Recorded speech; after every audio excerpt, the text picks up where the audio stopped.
All right. Finally, yay, we are live. Oh my goodness. One moment, you guys. Let me just check settings really fast. Hello, hello. All right, audio looks good.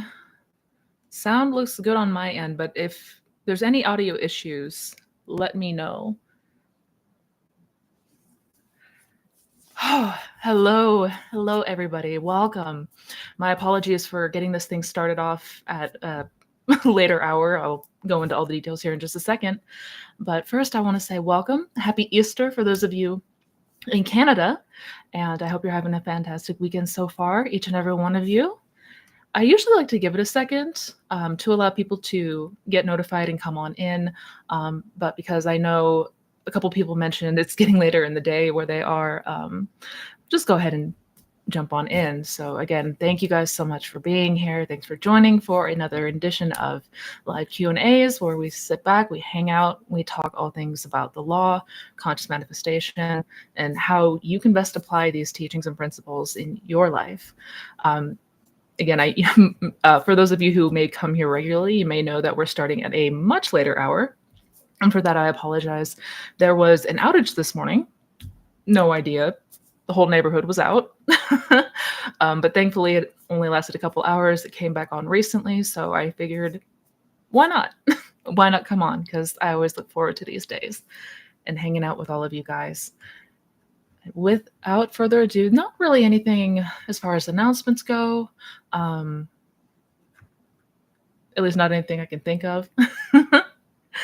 So let's go ahead and jump on it because we've already got a couple of people with super chats. Thank you so much. And a number of you that have left questions.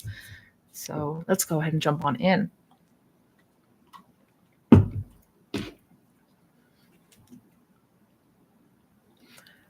Thank you, Francesca. Thank you for the super chat. Hi, Missy. I'm manifesting my SP, but he has daughters who can be controlling of his decisions in 3D. Can they affect his decisions when I am manifesting him? Good question. No, they cannot. At least not. They don't have any kind of power outside of you. Let me back up. In your reality, you are the operant power, right?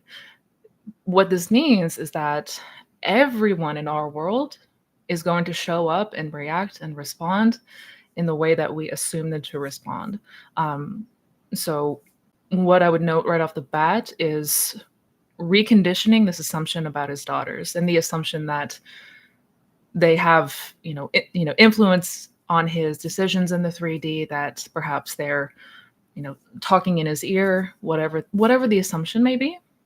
And that's something that I would work on reconditioning, because though that may have been a previous experience that you've had, perhaps that has been the case in the past, it does not have to continue to be the case.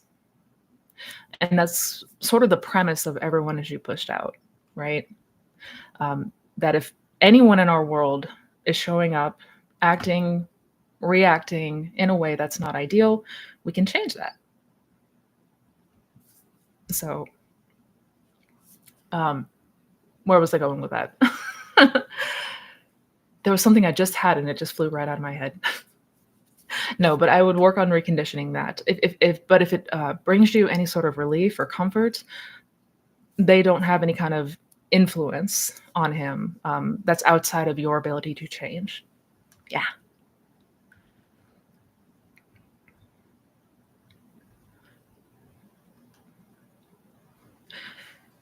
Thank you again, Francesca. Can I use inner child healing method for self-love / concept, as I had abandonment issues as a child, which has affected my relationships and self-esteem? Good question. I mean, I'm not sure what method you're speaking of. I naturally have heard of like inner child healing, responding to some of the traumas and instances that we went through as children, and helping ourselves to heal from those. And naturally, yes. What I did As far the closest thing that I utilized as far as that's concerned is revision. And essentially that is what revision is. It's our ability to change these memories, change these conditions, these instances that we may have experienced when we were younger that instilled these beliefs and assumptions that we may still hold on to this day. 100%, as a lot of you maybe already know, as children, that is probably the most important time for our development as far as the self concept goes. So, whatever we experienced as children is very likely going to have an effect on us, even up until and through adulthood. So, if there were instances that we know, you know, contributed to the beliefs and assumptions that we hold today, perhaps some of the fears, any insecurities that we might have, just anything that was not ideal, anything that sort of left an impression or molded our self-concept, we can absolutely revise. And we should. We absolutely should. Yeah. I did get your message, Mina. I may have to resend you my reply. I know for a minute here, when whenever there is an outage, which thankfully is not too terribly often, the cell phone reception kind of goes with it. So perhaps mine didn't go through, but I did, and I will get right back to you. But just FYI. And good to see you, by the way. I look forward to seeing you soon.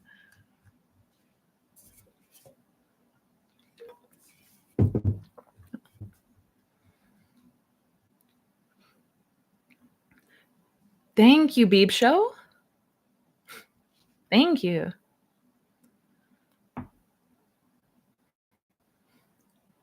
Hi, I remember you said if two people manifest the same thing, they can both get it in their own reality. Did you mean that there are personal realities per operant power? There are infinite realities of all things existing all the time because creation is already finished. And it's going to be a lot for the conscious human mind to wrap around. Almost impossible to wrap our head around. The vastness when we talk about creation is finished, that means every hypothetical scenario, outcome, action, reaction already exists. So through our perspective, right? In my perspective reality, I am the operant power that is I am choosing or deciding consciously or unconsciously what my next experience is going to be like based on what I am imagining and what I am assuming in this present moment. What I'm imagining and assuming in this present moment determines what my 3D experience will be in the future, right? So if I am in a competition with somebody, say, we both want the same job promotion, right? In my respective reality, as the operant power, I decide what my experience will be like, right? I hope that makes sense. I know that I know with such a vastness that is creation being already finished, it can truly be a lot to wrap around. I did make a video talking about this, about two people trying to manifest the same thing. What does that look like? What happens? Definitely check out that video if you haven't seen it yet. And I should probably make another one to expand on that. Admittedly, that video I made a while ago, but it still very much stands. Should make another one kind of expanding on it. But basically, in short, there is no such thing as competition. And that's why. Because in your reality, whether knowingly or unknowingly, you as the one who is having the experience are deciding. Yeah.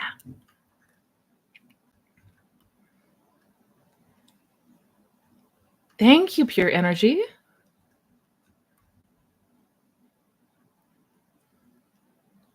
Thank you. I don't know if you had a question.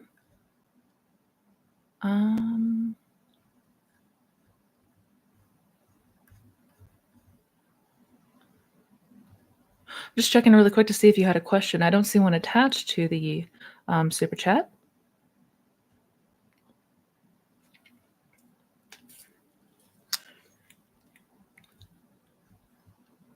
If you did have a question, Pure Energy, if you don't mind resubmitting it in the chat, because unfortunately I don't see it. But either way, thank you so much for that super chat. I'll be keeping eyes in case there was a question. Hopefully, I certainly don't want to miss it.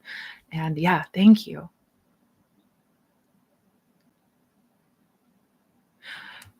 Thank you, Lisa. Thank you, thank you, thank you. What self-concept manifesting your ex and new suitors? What self-concept manifesting your ex and new suitors? I'm a little bit confused by your question, Lisa. I am so sorry. Are you talking about the difference between manifesting an ex and manifesting somebody new? Like if there is a difference, or and if that is the question, like if there's a difference between manifesting a new person versus an ex, I guess it would depend on the perspective that you're looking at it. Really, all of it depends on the self-concept, as always. The only one we're changing here is ourself. So whether that be a new suitor or an ex, it really is what we are believing and assuming about the circumstances, about ourself, about relationships in general. Um, a lot of people might say that because of the history with a specific person, it may be a bit more challenging, right? If it's somebody who's an ex versus somebody who there is no history with, and therefore maybe not a whole lot of resistance, some may find that easier. But I would also argue to add that whether it is an ex or a new person, we want to make sure that whatever we are believing and assuming as far as relationships go are lined up with what we desire, right? So I don't want to have ideally any, insecurities about relationships. I want to feel like I'm in a place where I can trust. I want to feel like I am secure, that I'm safe with a partner, that I feel prioritized, things like that. Yeah, regardless of who it is, somebody new or someone we've previously dated, because that will, we want to make sure to avoid repeating the pattern, even if it's somebody new. Yeah. No, Pure Energy. I cannot find your question. That's why, if you could please retype it, because I tried to go through the chat. I did not see it. I'm so sorry. I'm so sorry.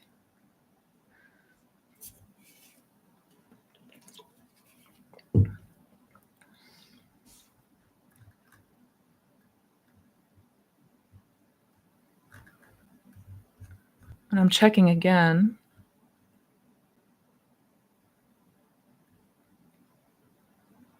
Yeah. Oh, my apologies for that.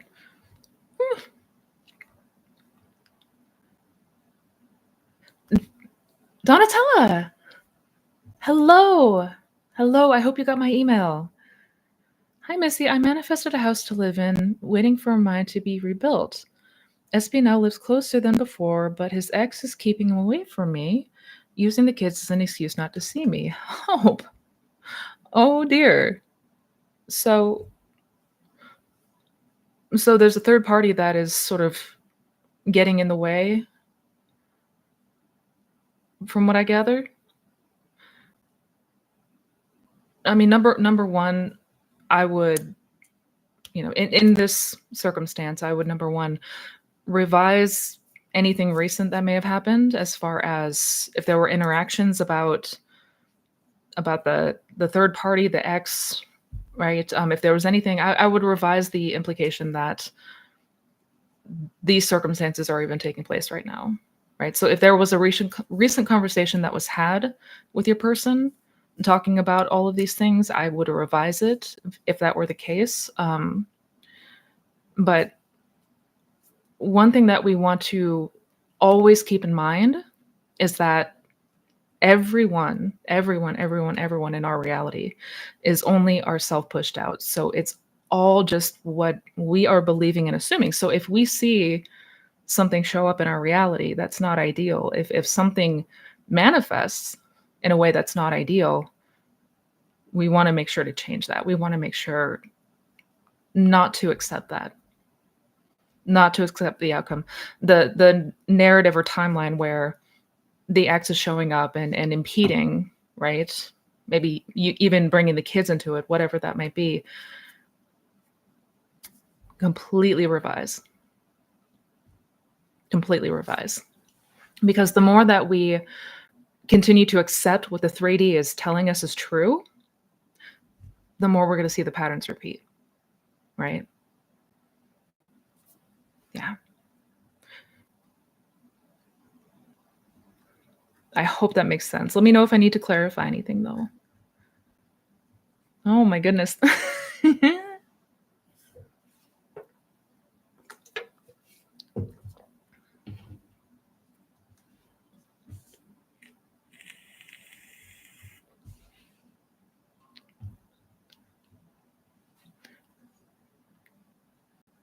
Oh, all right. Let me see pure energy. There we go. Thank you. Sorry about that. I manifested my SP back after 7 months of no contact. Communication slowed down after 1 month, and then when he called me and we talked for over 1 hour, during the call, he told me he went on 2 dates. Nope, don't accept that. I got triggered and wrote him a mean text, and we have not had any communication since. I tried revision, but have not heard back from him in a while. I'm so sorry. I am so sorry. I know it is incredibly, like, when we are in that moment where we are triggered, we are acting out subconsciously. It's seemingly like we don't have much control in that moment. I say that to say, like, don't beat yourself up about it. At the end of the day, we're still humans having this human experience, and we're not always going to be perfect at this, and that's okay. I'm glad to hear that you tried revision. I would continue to revise until you no longer feel any kind of reaction towards that old story, like what he said that sort of offset that reaction. It may be that at times we need to revise something until it's no longer affecting us, or until that new memory becomes dominant, until it feels like that new memory is the one that comes up for us, and that's the one that feels like it really happened. So depending on what we are revising, obviously, if it has more significance, if it had perhaps, if it invoked a bigger reaction from us, basically for the bigger events, it may take more tries at reconditioning that event, reconditioning that memory is what I'm trying to say. But yeah, I know that it can be incredibly challenging for us to not respond to the 3D circumstance, but we have to remember, I mean, in the law of assumption, the very first thing that we learn is do not take the 3D at face value and respond from the place of something that you don't want, right? Do not give your attention and energy and feedback into something that you don't want. Now, again, when we are in the moment, in that trigger, it can feel very difficult for us not to do so, right? This is in no way an attempt to, like, make you feel bad or anything like that. Revise it, because no matter what has shown up, no matter how bad it appears on the outside, it can always be changed. It doesn't matter. Doesn't matter. And I might be helpful. I should come out with another video about creation being finished and the infinite states of consciousness that exist. I think that's a point that really needs to be reinforced, because though we hear it all the time in this community, that's one of the most important concepts that we can grasp, that there are infinite realities. We do not have to accept the reality that is showing up right now that is not ideal. Yeah. So I would continue to go back to that. I would continue to revise that conversation until that new memory is firmly fixed in place. Yeah. Yeah.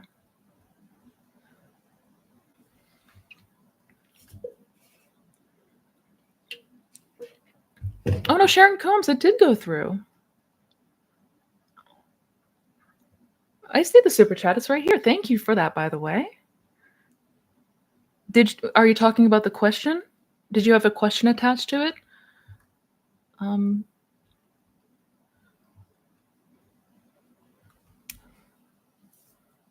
because if that's the case, if I'm not seeing a question attached to it, but if you retype it out, I will make sure to keep eyes and respond to that. No worries though. Thank you, Lisa. Thank you so much. I mean, what self-concept can manifest both an ex and new people so I can choose? Okay. Okay. My apologies. Um, so what, I guess, what beliefs and assumptions do we want to hold? Uh, I think this is where having that foundation is imperative. Like this is where the core beliefs and assumptions that we hold, right? The more general beliefs and assumptions that we hold. This is where it's so important because whether you are trying to manifest an ex or a new person, we absolutely want to be like in a state of consciousness that feels like we have faith, we have trust in this person. Like we want to notice that our beliefs and assumptions about relationships line up with that desire, right? So kind of the same thing of what I was mentioning when I answered the question. You want to make sure that if there are any insecurities, if there are any beliefs or any fears, anything that is in contrast with a loving, committed relationship, if you perhaps notice that you have a fear of abandonment or a fear of rejection, right?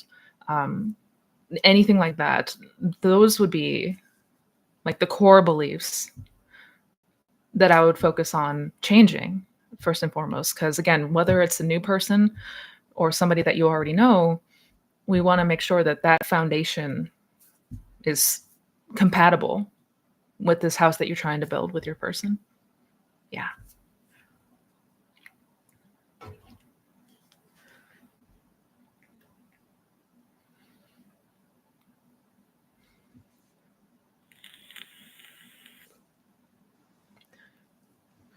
Thank you for the super chat, Marvin. Hi, Missy. I had an argument with SP due to the third party. He said he won't love me, but he wants me in his life. We're close friends. I'm so sorry to hear that. I'm so sorry to hear that. I'm trying to figure out how to word this carefully because I know that feeling of heartbreak. I remember that feeling. I went through something similar. Though there was not a third party in my situation, I did also get the feedback consistently that was not what I wanted from my person. He told me repeatedly that he did not want to be with me in a relationship, that he was okay with us being friends, cordial with each other, but that he didn't see us in a relationship ever again. I know how painful that is. I remember how painful that is. But I say a little bit about my story to show you that no matter what the person says, no matter what happens, ultimately does not mean that it cannot change. This is all about accepting the fact that regardless of what the 3D looks like right now, it can always change, right? And that the 3D, if it's just a mirror, which it is, and since it is just a mirror, that if I change the beliefs and assumptions that I hold about my person, that the mirror must reflect something different. So I would make sure that number one, you are paying very close attention to the inner world and if you're having any kind of inner dialogue or monologue in regards to your person, if you're noticing feelings and reactions coming up about your person in the day to day, like Note what those are and see if they are lining up with what you desire. And if they're not, like, that's what we want to focus on.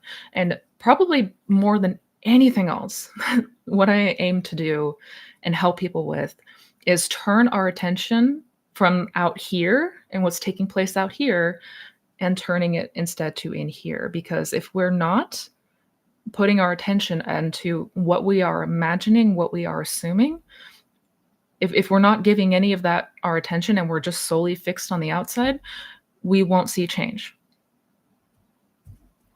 And I will be very, very blunt about that because that is the truth. So this is if we are encountering things in the 3D, I mean, on top of revising it and, knowing and understanding that we can always revise something unwanted that happens, we also want to note and understand that that is all feedback. If whatever happens in the 3D is feedback, it's telling us what we may be holding on to as far as our beliefs go, as far as our assumptions go. So if something unwanted shows up, it's an opportunity to see, where am I dwelling in consciousness? What state am I occupying if my 3D is appearing like this? Am I paying close enough attention to my mental diet? Or am I overlooking because I'm noticing the 3D and I'm keeping my attention fixed on the 3D, right? So I say that to say, if we want to break the cycle of hot and cold or seeing something different happen, we got to practice taking our attention and withdrawing it from the 3D. That is a must. And revision. Revision. I've made many videos, I think 3 or 4 videos about revision. And if it's something that you may not be very familiar with, definitely check out those videos because I would absolutely revise that conversation.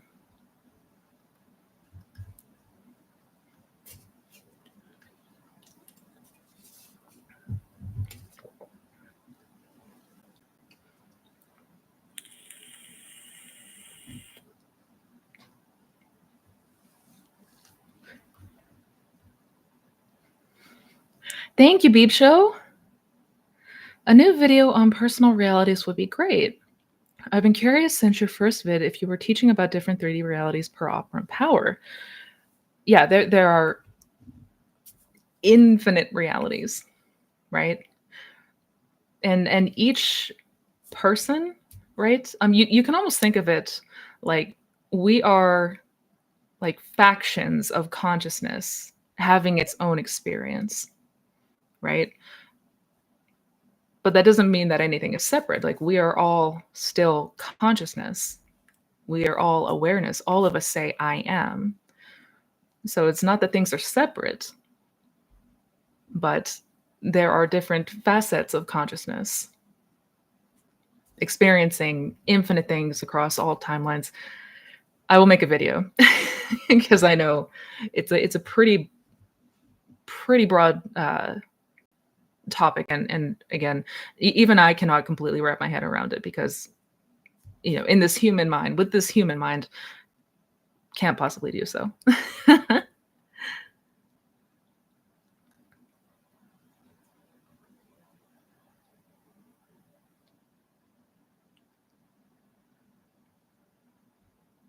Thank you, Sharon. I see your question.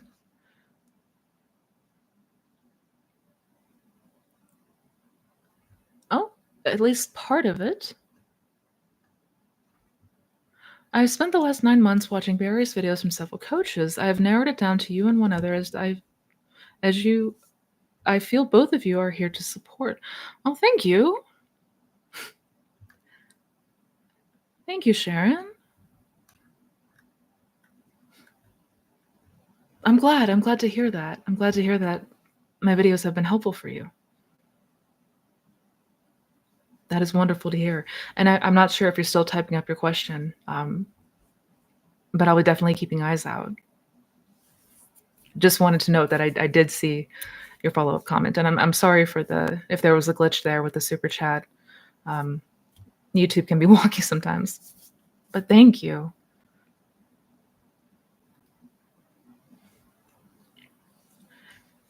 Thank you, Clarity. Love your name, by the way. I'm going to tell you that every time I see it. Hi, Missy. Do you think you can revise that you ever had a relationship with someone like you never knew them? Yeah, I mean, you could revise anything. Mhm. Like wiped out somebody completely?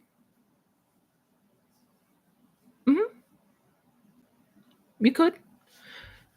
You could if that's something that you know, if you wanted to, instead of revising the instances or the interactions, just y wipe out the memory bank, so to speak. Yeah, absolutely. One thing that I do, or not, I don't really, not so much anymore, but one thing that I did when it came to, like, erasing memories, like, if I wanted to get rid of a memory entirely, just wipe it off the face of the earth, is I would, I would bring it to mind, and I would literally, as if I had an eraser, begin to erase that memory, right? Even sometimes like a montage, I would go through different memories or different circumstance, and I would just imagine like a eraser coming through and just wiping it out, almost like you're literally wiping it off a whiteboard or something like that. And that was something that I found very helpful. Yeah.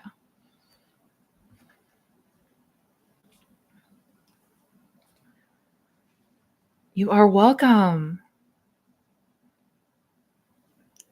Thank you, Fungloss.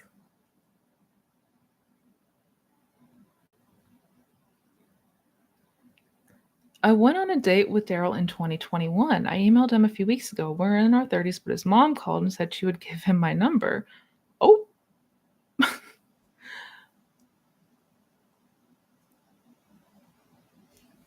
oh dear. So, and my apologies. I'm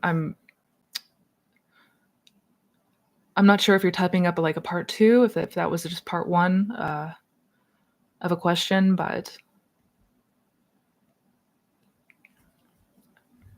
and again, my apologies for having this in slow mode. I know it can be sometimes annoying to have to wait a minute to continue typing, but I would get so lost in the weeds if it wasn't in slow mode. Forgive me, but uh, trying to see if you had a specific question in regards to that interaction.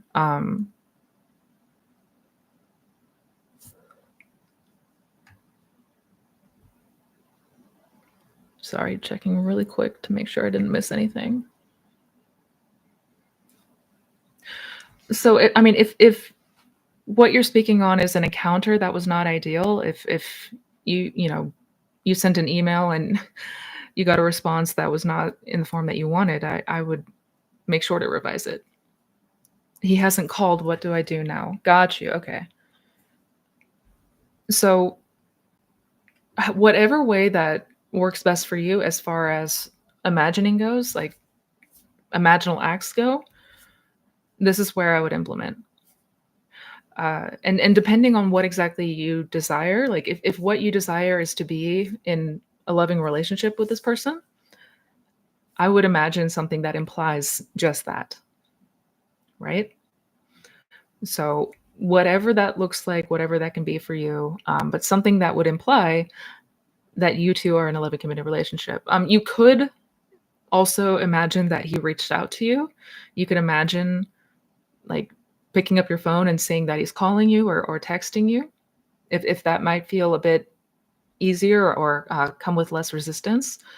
But I'm always a fan of, if we are able to, and I mean, if it feels like it's less resistance to do so, we want to go to the end, ideally, because what we ultimately desire is probably not them reaching out. If I had to guess, like that's maybe the next step that we want, but that's probably not the end of the desire right there. So my 2 cents would be, imagine that the 2 of you are already together, which would imply that he calls you, the 2 of you start dating, and it goes from there, right? It's really about what is being implied. And whether that's visualization in sats, whether that's affirmations, inner conversation, whatever resonates the most with you, I would be implementing that. Yeah.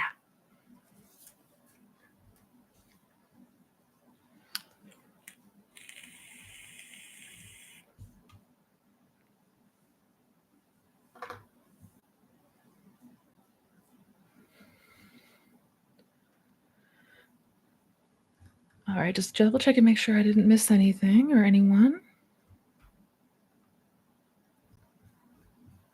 All right, going back up.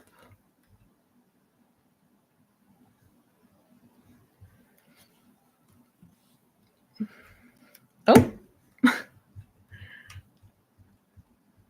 Oh, thank you, John. Also, hello. Sorry to keep you up late. Thank you for joining. When a desire is pestering you and you're fed up thinking of it, how to know whether it's because you're just a sad, needy sod or it's meant to be?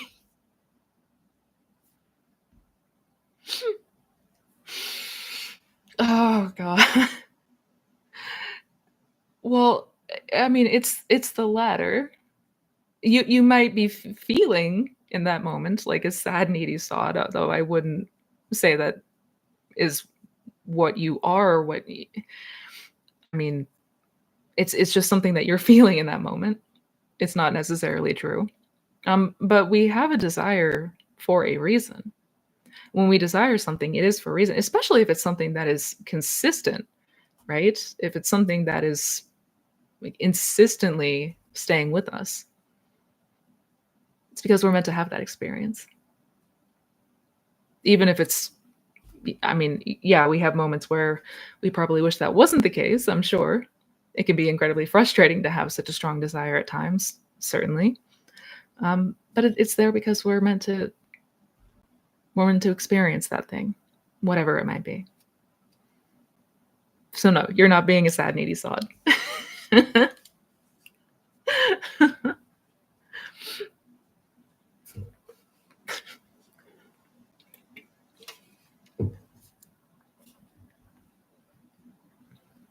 Thank you, Kiara.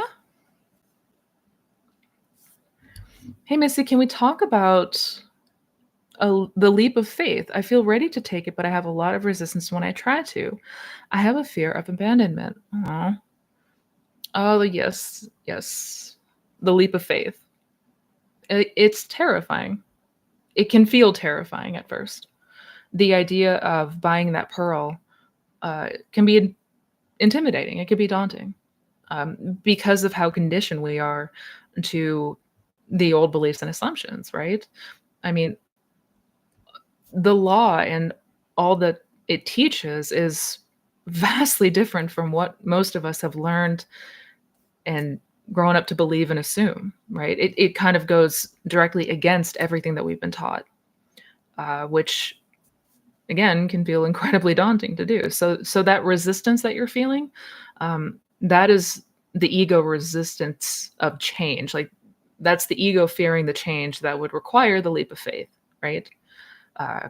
Because you're jumping into essentially the unknown. You're taking away that security net and leaping into the unknown. And naturally, the ego is going to be terrified of any kind of notion of that. So I say that to say it's normal. I think many people initially have that hesitancy or that degree of resistance. If you're feeling like it's a strong resistance, if you feel like it's enough that it's holding you back,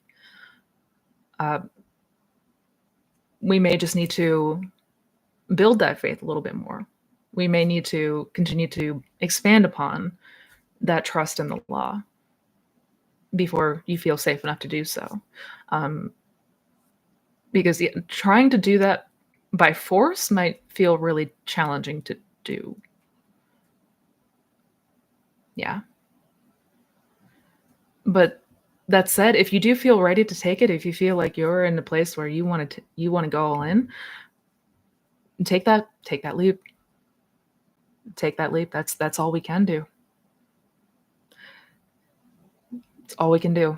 But again, if you're noticing it's a lot of resistance and it's still holding you back, perhaps we want to continue to build on that faith a bit more. Build on that trust in the law, that trust on yourself as the operant power.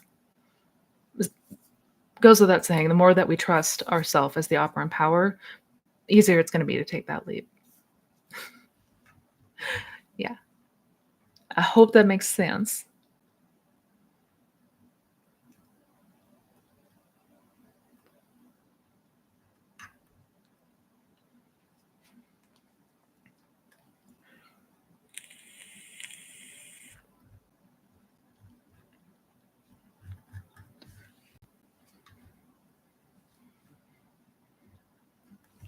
Hang on one second, guys. Turn this off really quick.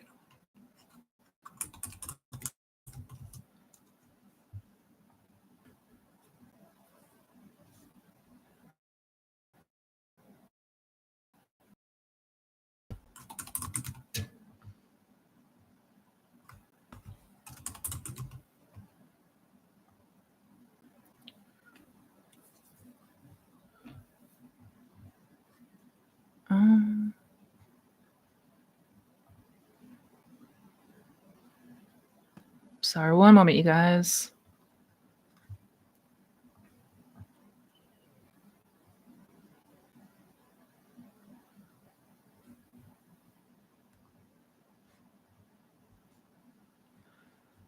Okay. Sorry, we're good. I thought I had something acting all glitchy and weird. Thank you, Siganita. Thank you for the super chat. Signs subconscious is impressed in regards to SP. Good question. Good question. So you'll know that a new belief, a new assumption has been accepted subconsciously based on how you feel, based on your reactions. So again, why we want to be observing, why we want to be noting ourself and how we are responding, reacting, what thoughts we're having in the day to day, all of that is feedback and indication of what state of consciousness you're occupying dominantly, right? So if something has been impressed subconsciously, you're going to notice a change in how you feel. You're going to notice a change in how you are reacting. You're going to notice a change of self. So perhaps before you were having a lot of intrusive thoughts, you were having a lot of fears and anxiety around your SP, the idea of you and your SP. But now you're feeling a lot more calm. Now you're feeling a lot more relaxed. You're feeling a lot more confident. Perhaps you're not even really thinking about them at all the time like maybe you used to, like in my case. But you're going to notice a change in how you feel. The biggest indicator in how we know that we are quote unquote doing this right is how we are feeling, how we are reacting, the thoughts that we're having. Yeah. Oh dear.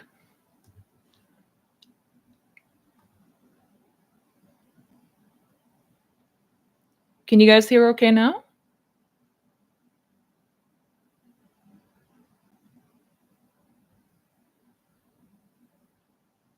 Okay, yeah. Maybe refresh the stream if it starts acting up. Sorry about that.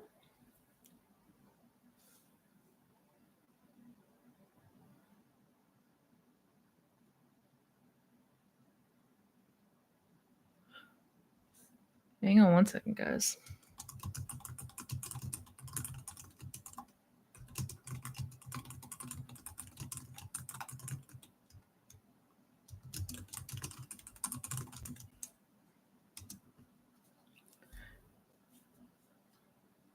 Okay. My apologies for that, guys.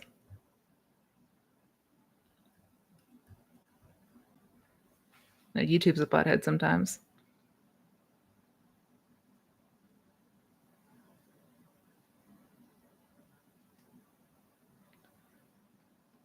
All right.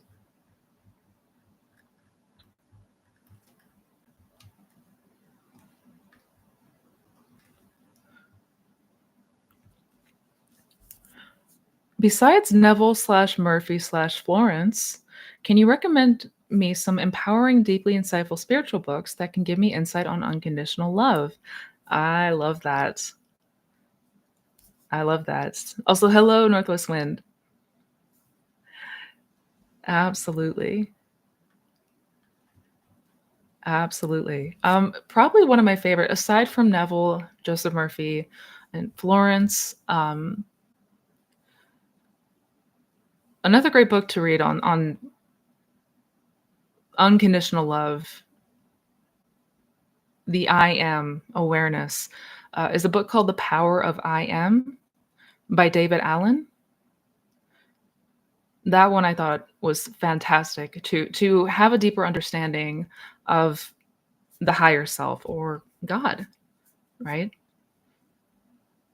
Understanding the true self. I think you would really enjoy that book. Um, Off the top of my head, that's probably the closest that comes to mind that will help give you deeper understanding on an unconditional love. Yeah. There's others. I mean, if we're talking about non-duality, another great one is No Self, No Problem, which is a book that was written by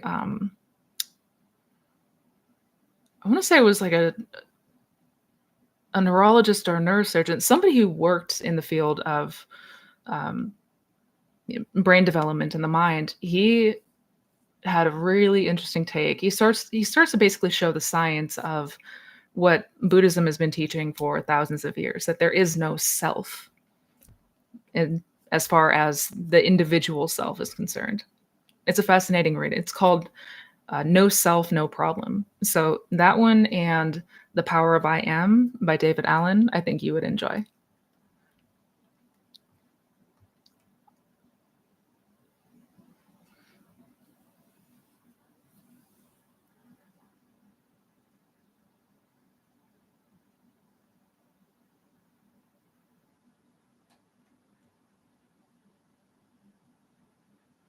Thank you so much for your super chat, Amor.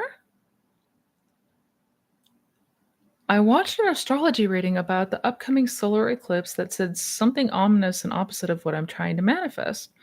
Please help. I am so sorry. No, number one, uh, if you haven't heard or read The Pearl of Great Price by Neville Goddard, I would check out that lecture. Or you can watch the video that I made, kind of talking about and breaking down the Pearl of Great Price. But in a nutshell, it's basically saying that we want to get rid of anything, any belief, any bias, anything that is giving our power to something outside of us. We want to sell it. We want to get rid of it. So basically, our belief in astrology, tarot cards, psychics and divination, all of those things that are telling us the future, we need to get rid of it, because there is nothing that can tell you your future without you being able to change or affect differently. You can always change it, because the future is not fixed. The future is never fixed. In fact, we're living in moment to moment to moment to moment. We're jumping from state to state to state to state in every moment. So it is never the case that there's something that is fixed for us. So in terms of that reading, I would revise it. I would completely just wipe it clean, because no matter what, you can assume something different. You can select something different. You can choose. And that's the entire point here. That's what we are learning here. At the root of these teachings is that you are the operant power, and nothing outside of you has power over you and can tell you that something is going to happen, like something outside of your control.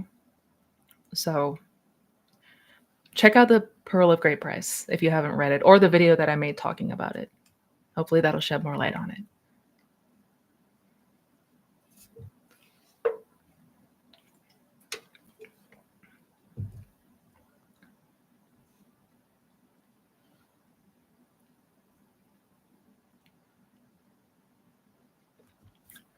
Thank you again, Signita. Thank you again. Is your SP meditation the same as SATs? Um, effectively. Effectively. What I'm doing in the SP meditation is helping you first, like, get into SATs. A lot of people have said that, there's a long sort of introduction before we get into the actual SP meditation, and that's for a reason. I'm trying to help walk you through and walk you down into those deeper, groggier states of consciousness, bordering on sleep, because that is where we have the uh, biggest and best chance for leaving subconscious impressions. That's kind of when we have the biggest window to the subconscious mind, is in that state akin to sleep. So yeah, yeah, effectively, I'm guiding you through a stat session.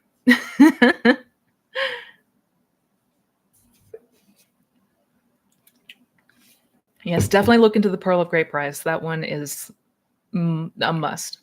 That one is a must.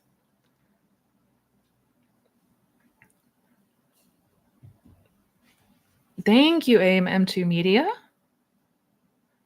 Missy, I have some awesome updates. I manifested a new apartment and my SP is coming around more and more. I plan to manifest an old friend back next. Oh my God, congratulations. I love that. Oh, I love that. Congrats on your new apartment and your SP. I love it. I love it. Thank you for sharing and thank you for that update. That's wonderful. Wonderful.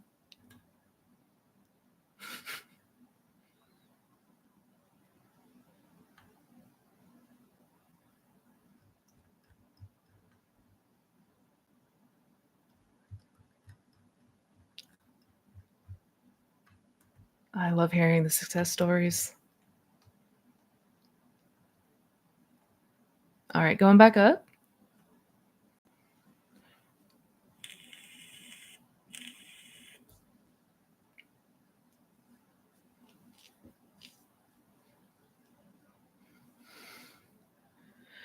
Some coaches say that you can just jump into the state without inner work.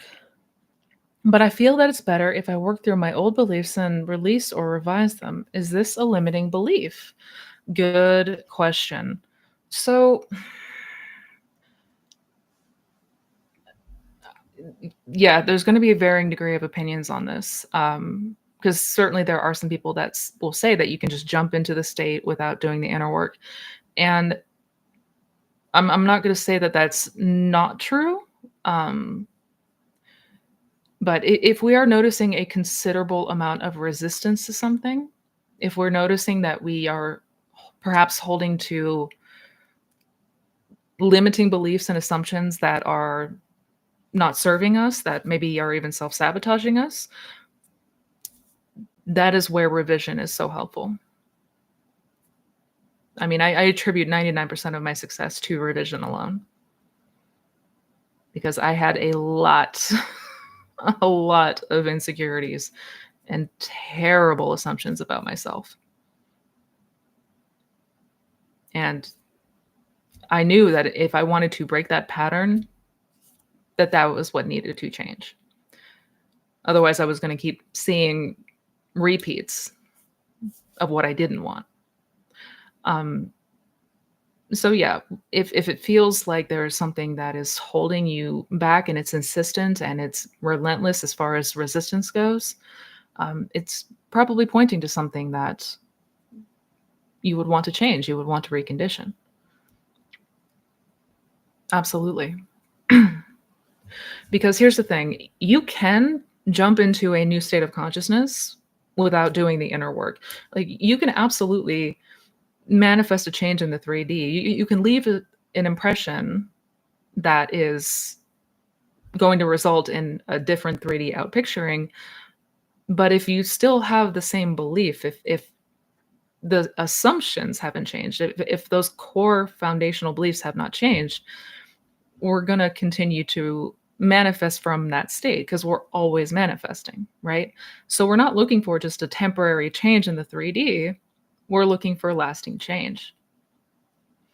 That's what this channel is all about. That's why I don't teach like how to manifest a text message and how to manifest in 4 minutes. Because, I mean, yes, that is absolutely possible, but you're going to continue to create from whatever dominant states of consciousness you occupy, right?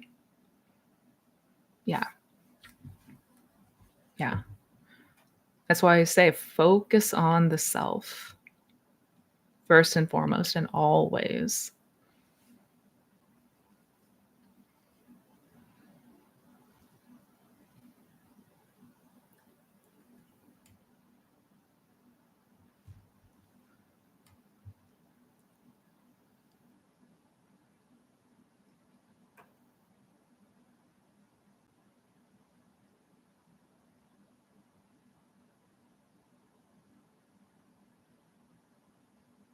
Let me see. Sorry, guys.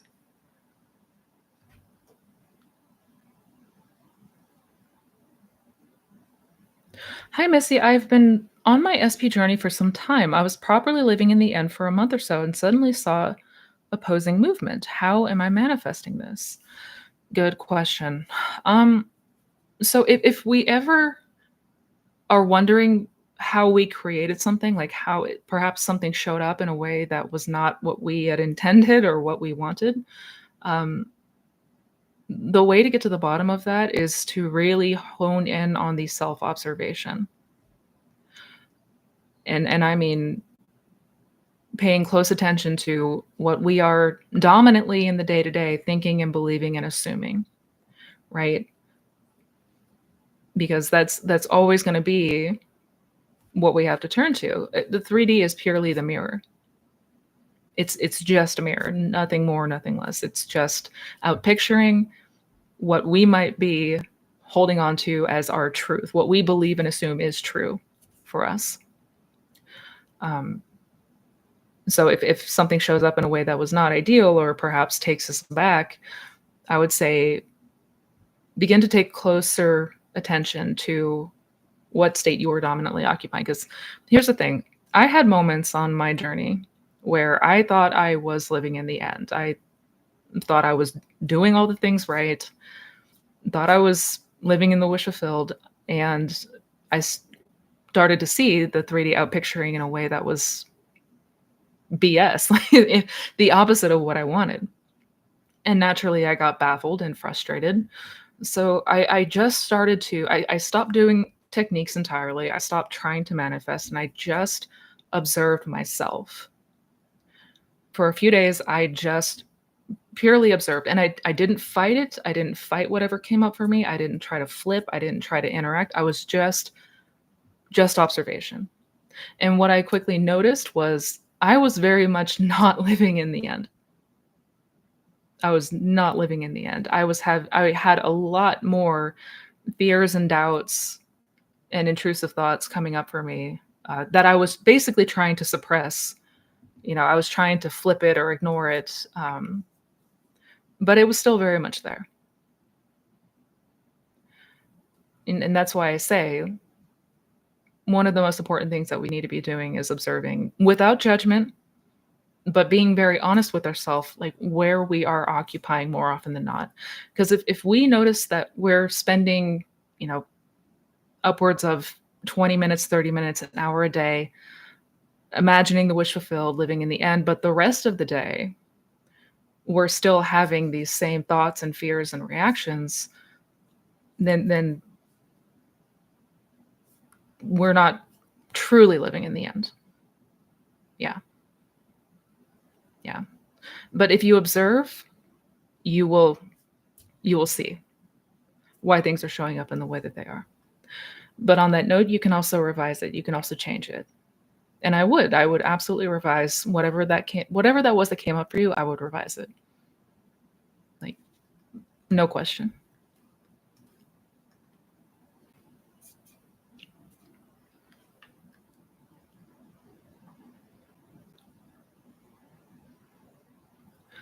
Thank you, Sarah R. Thank you so much. I realize I have trouble knowing what I want in many situations. I feel like it'd take hours to define what I want and I'm never sure. How do you do it? Good question. Good question. Um, and this is an important observation. That this is important that this came up for you because another important thing that we want to make sure is that we have defined our aim, that we have gotten clear on what it is that we truly desire. We don't want to leave that, you know, haphazard or uncertain because that can lead us into double-mindedness, right? We do want to get as clear as we can on what we desire. Now, that doesn't mean that we have to have everything down to these specifics, right? Like if you desire to be somebody who's wealthy and abundant, but you don't know what that looks like or how, that's totally fine, right? Like you can focus on the state of abundance without knowing the details of how. But as much as we can, we do want to be clear on what it is that we want. And even if it did take hours to define it, I mean, what's a couple of hours to the rest of your life, right?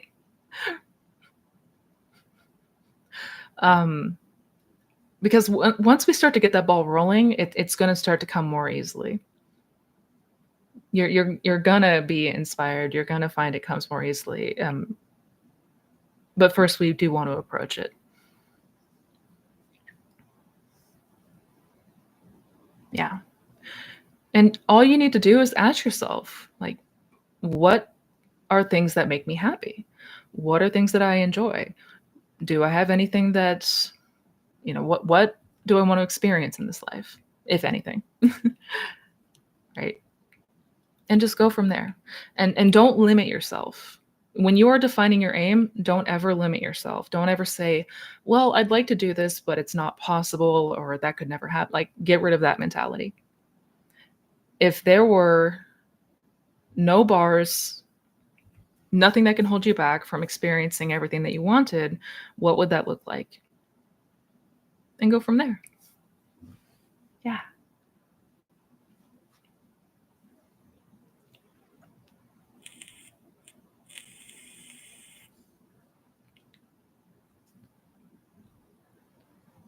Thank you, John.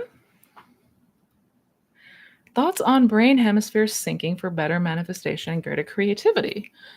Bruce Lipton asserts it creates new powerful neural pathways. Are you talking about binaural beats? Oh, I'm not really sure what brain hemisphere syncing is.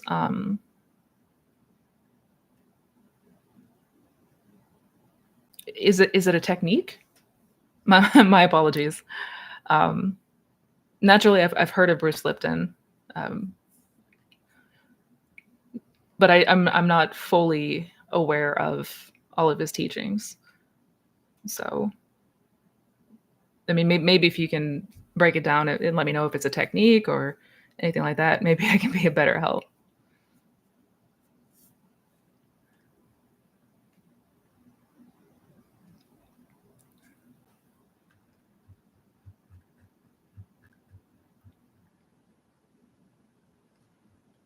All right, going back up.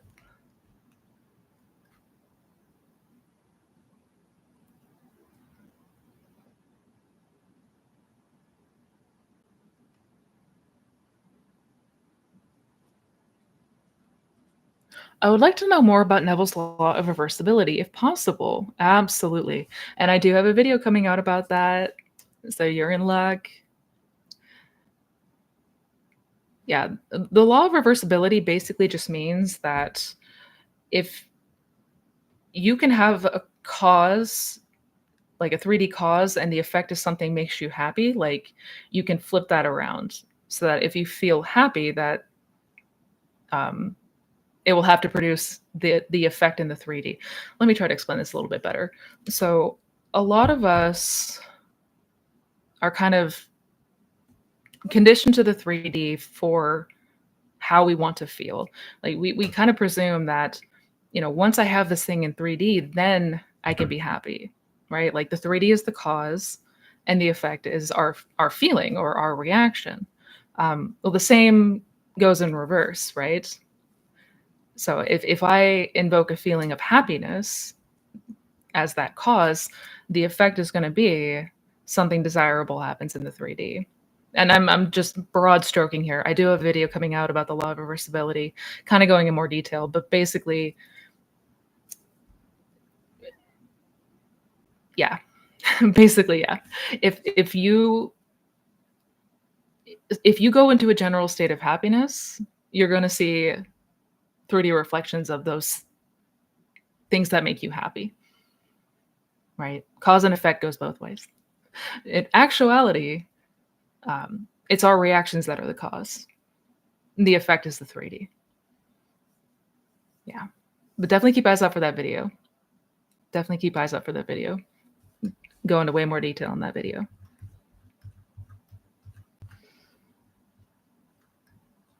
Thank you, Francesca.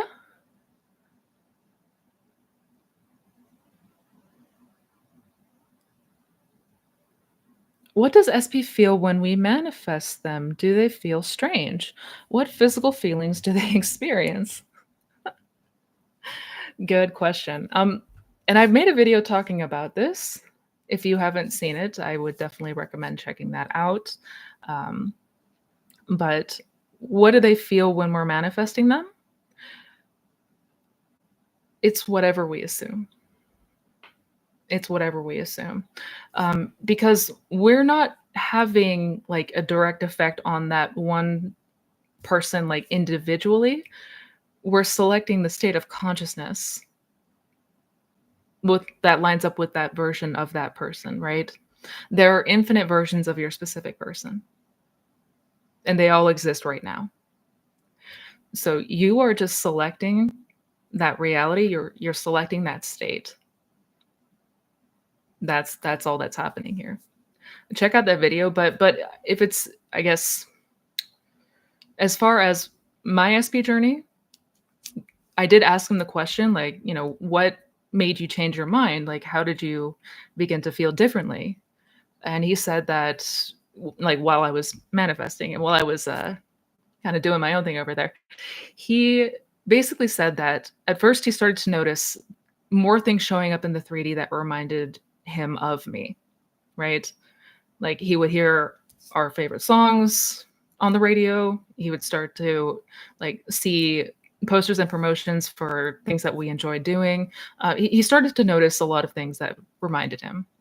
And then he said he started to have dreams about me. He started to notice more and more me appearing in his dreams.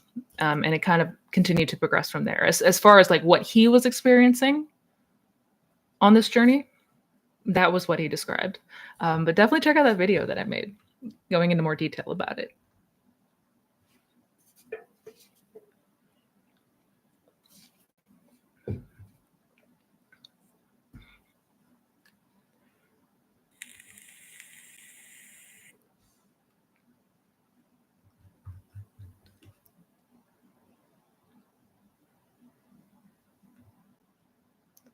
Da, da, da, da.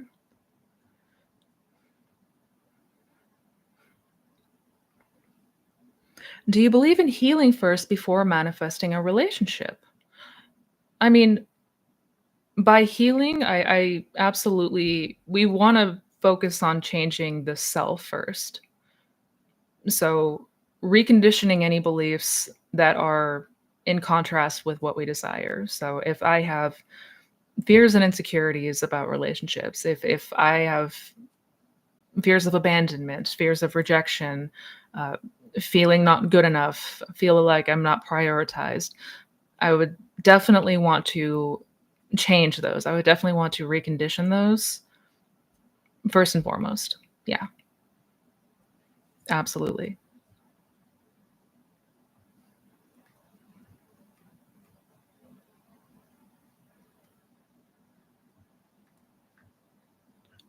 I know slow mode sucks. I'm sorry.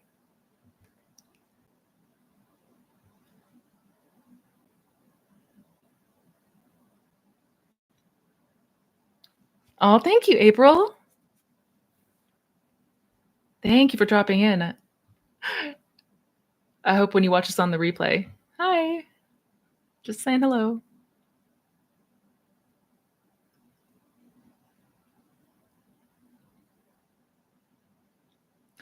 Nelly, you have a fantastic question.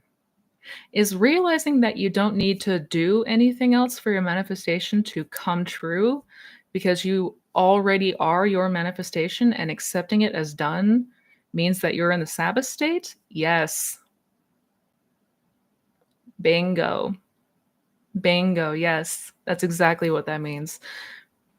It's a really, really challenging concept for us to accept that there's nothing to do to get our manifestation to come true because it already is true.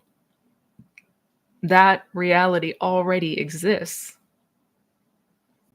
There's nothing that we need to do as far as like trying to, you know, pull all the stops and manage all the things. No. No. That's it.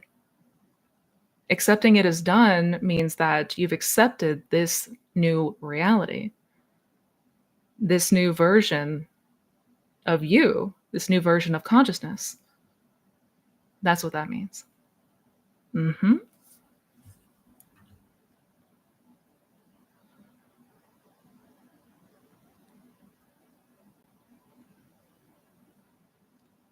Can you can you help explain the ladder experiment for me a bit more? I thought the thing is to not think against our desired manifestation.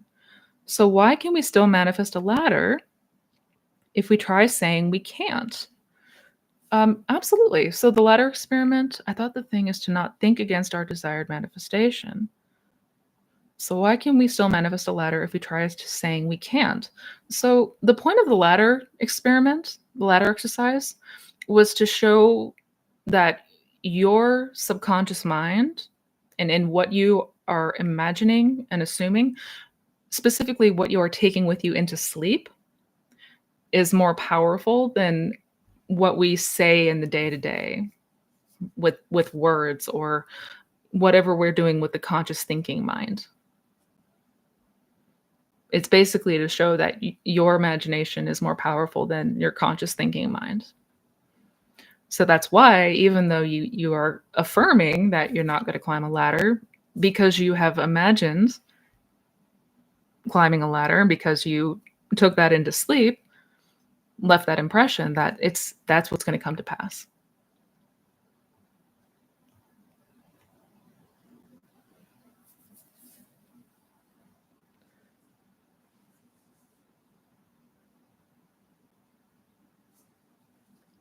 Thank you, ENZ.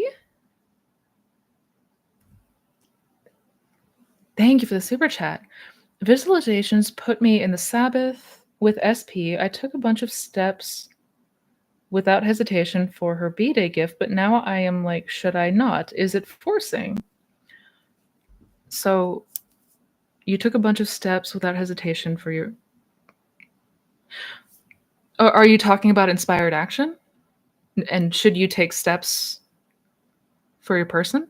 I mean, if there was no hesitation there, if it was something that came without even questioning or thinking about it, I that sounds inspired to me. Inspired action basically is it's unconscious action. It's the actions that we're taking along the bridge leading up to the desired outcome in 3D.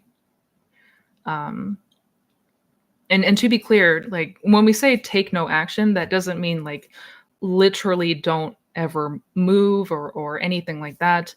You can absolutely take action, but you're going to be inspired to do so from a place that you're not aware that what you're doing is crossing the bridge of incidents. I hope that makes sense. But I wouldn't worry about it. I wouldn't let yourself get too hung up on it. If you are feeling like perhaps you were pushing the 3D a bit too much, if you feel like maybe you were trying a bit too hard, you can always revise if that'll help, but no, I wouldn't stress.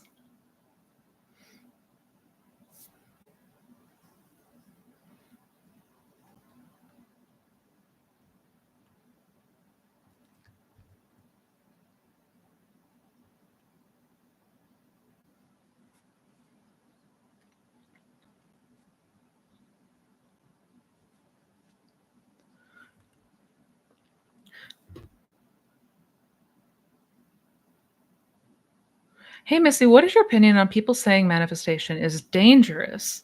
I keep seeing them and it's really scaring me. Oh, I'm sorry about that. Um, well, I mean, there's going to be varying degrees of opinions, people with their opinions naturally. um, I mean, number one, it's certainly not dangerous because it's something that we're naturally doing all the time, whether we're conscious of it or not. Um, but if you're noticing that you're seeing it more and more, it's because everyone is you pushed out, right? So if you're always going to start to notice more and more of what has your attention, like things that invoke a reaction from you, things that you keep your attention on, you're going to see more and more of, right? Kind of like when for example, we get a new car, and then we start to see that same car everywhere on the road, whereas before we never really noticed it. So whatever we're putting our attention on is what we're going to continue to see more and more of, um, and especially if it is causing a degree of fear, that would naturally explain why you're probably seeing more and more of that type of content. Um, Also, algorithms, but you can absolutely prove to yourself that the law is in fact real. Like if this is perhaps, you know, invoking a fearful response from you, it may be best to first just kind of lean back and just observe. Just observe your surroundings, observe your inner world, and see how the two relate to each other. Because all the law boils down to is out here is a reflection of in here. Nothing more, nothing less. So by building your faith in that, you're going to be noticing much less fear. Yeah. Thank you for the super chat.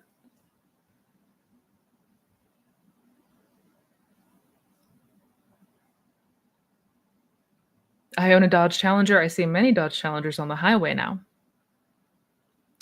Point exactly. Hi, Missy. Is the following normal when shifting timeline / manifesting? Crystal clear deja vu where you know there are two ways a situation could. Oh, no, that's part one of two. Yes, but to be clear, uh, it is very normal to notice deja vu is one of the biggest indications of a shift, of a reality shift. 100%. I'm waiting on part two of that question, but it is very normal. To be clear. To be clear.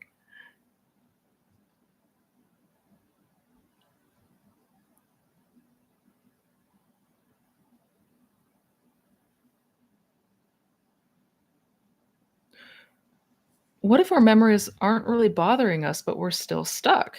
I don't feel revision would help me. Um, well, I mean, perhaps not. But where do you feel that you're stuck? Like, are you speaking about resistance to an idea, like resistance to a desire, beliefs and assumptions that are in conflict with a desire, something like that? If you can be a little bit clearer on that, that would help.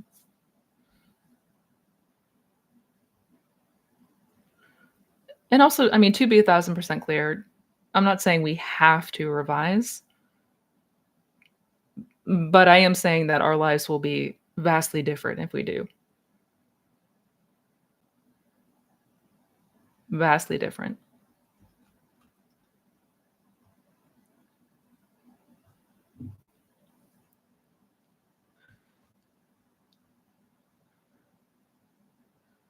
Okay. There it is. Hi, Missy. Is the following normal when shifting timeline/manifesting? Crystal clear deja vu where you know there are two ways a situation could go, and you can choose how a situation unfolds, and two, conversations that you have with someone that they remember differently. Yup. Yup. Mhm. Yeah. Both of those things are very normal to happen. And that's one way to know that you have successfully shifted. Yeah, things are gonna appear different. Somebody's gonna recall something different than what happened. Yeah.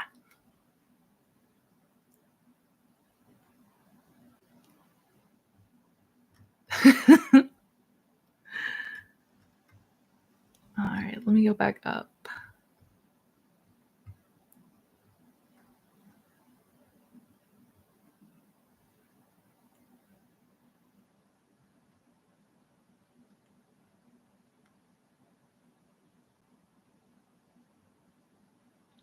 Because there are too many specific things that I want, how do you think I should proceed?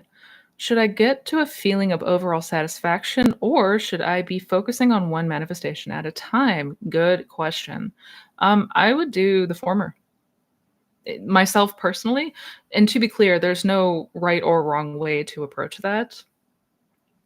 It's going to be personal preference, because we can, we can do either or. But myself personally, if there are multiple things that you desire, if there's many different facets of your life that you want to see change, um, focus first and foremost on the general state.